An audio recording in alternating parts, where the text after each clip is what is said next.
నిత్య పూజలివివు నేరిచినను ప్రత్యక్షమైనట్టి పరమాత్మునికి నిత్య పూజలివివో.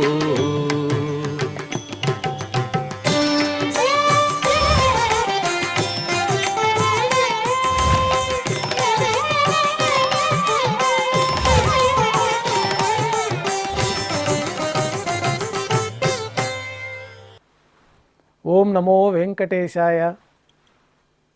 ఈరోజు సోమవారము, శ్రీ విశ్వావసునామ సంవత్సరము, దక్షిణాయనము, హేమంత ఋతువు, మార్గశిర మాసము, కృష్ణపక్షము, ఏకాదశి తిథి, చిత్రా నక్షత్రము, డిసెంబర్ 15, 2025.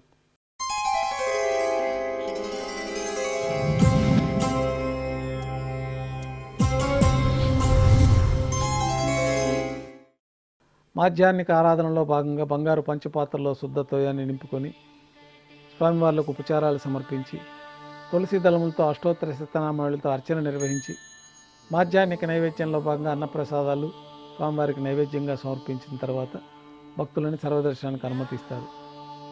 ఉభయ దేవేరులతో శ్రీ మలయప్ప స్వామివారు బంగారు తిరిచిపోయిన వేంచేస్తారు. మేళతాళాలతో ఊరేగింపుగా విమాన ప్రదక్షిణంగా సంపంగి ప్రాకారంలో కల కళ్యాణ మండపానికి చేరుకుంటారు. కళ్యాణోత్సవం ప్రారంభమవుతుంది. విశ్వక్షేణారాధన, పుణ్యాహవచనము, అంకురార్పణ, రక్షాబంధనము, అగ్నిప్రతిష్ఠ, స్వామివార్లకి అమ్మవార్లకి కళ్యాణోత్సవం సందర్భంగా నూతన పట్టు వస్త్రాల సమర్పణ, మహాసంకల్ప పఠనం, మాంగళ్యాల అభిషేకం, మాంగళ్యాల ఆరాధన పూర్తయిన తర్వాత స్వామివారి తరఫున మాంగళ్యాలను అమ్మవార్లకు సమర్పణ గావించి ఈ సందర్భంగా స్వామివారికి అమ్మవార్లకి కర్పూర నీరాజనాన్ని సమర్పించి విశేషమైన హోమాలతో పూర్ణాహుతి పూర్తయిన తర్వాత మాలా పరివర్తనం అనే కార్యక్రమాన్ని నిర్వహించి ఉభయ దేవేరులను శ్రీవారి చెంతకు చేర్చి అక్షతారోపణం అనే వైదిక కార్యక్రమాన్ని నిర్వహించిన తర్వాత శ్రీవారికి నైవేద్యం సమర్పించి తిరిగి కర్పూర నీరాజనంతో భక్తులని దర్శనానికి అనుమతిస్తారు. భక్తుల దర్శనం అనంతరం ఉభయ దేవేలతో శ్రీ మలయప్ప స్వామివారు ధ్వజస్తంభం వద్ద గల అద్దాల మండపానికి చేరుకుంటారు.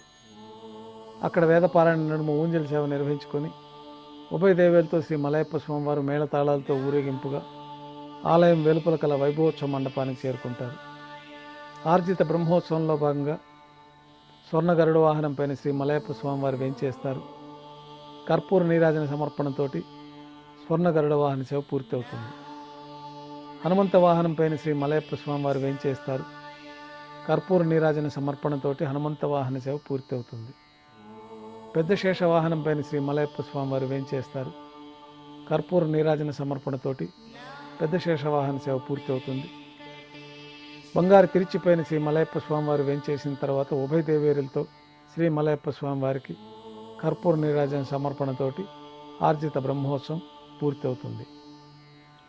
సాయంకాలం 1000 దీపాలతో అలంకరించబడి ఉన్న సహస్ర దీపాలంకరణ సేవ మండపానికి ఉభయ దేవేరులతో శ్రీ మలయప్ప స్వామివారు చేరుకుంటారు. వేదం, గానం, నాదం నడుమ సహస్ర దీపాలంకరణ సేవ నిర్వహించి నక్షత్ర నీరాజనము, కర్పూర నీరాజన సమర్పణతోటి దీపాలంకర సేవ పూర్తి అవుతుంది. ఉభయ దేవేలతో శ్రీ మలయప్ప స్వామివారు 4 తిరువీధుల ఉత్సవం జరుపుకొని ఆలయంలోకి వేంచేస్తారు.